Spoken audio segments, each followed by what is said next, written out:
Government clearly कह रहे हैं कि इस तरह के ऑर्डर तो एसडीएम और डीएम देखिए ये बड़ी स्पष्ट बात है कि अगर कोई भी ऐसे बंदूक चलाता है, पैलेट गन के द्वारा किसी की इंजरी करता है, तो निश्चित रूप से ये अनुमति तो कोई देता है ना।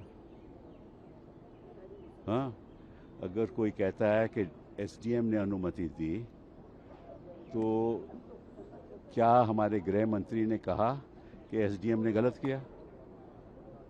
आज तक कोई बयान आया गृह मंत्री का? नहीं आया ना। क्यों है चुप गृह मंत्री? इससे साफ जाहिर है कि उनकी सहमति से ही ये हुआ है। अदरवाइज वो कहते कि एसडीएम ने गलत काम किया है।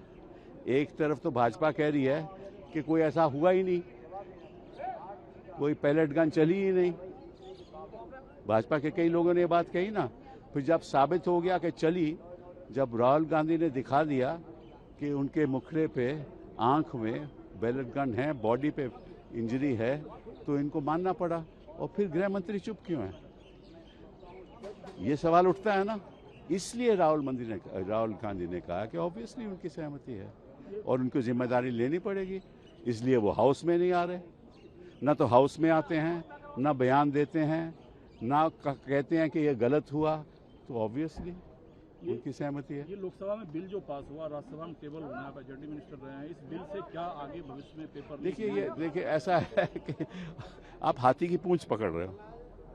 अरे आप बिल पास कर रहे हो किसके लिए? कि दंडित होना चाहिए। इसका मतलब आप मान रहे हो कि पेपर लीक होगा? मान रहे हो ना कि दंडित तभी करेंगे ना कि पेपर लीक होगा। तो आप एक बात तो मान गए तो पेपर लीक होगा।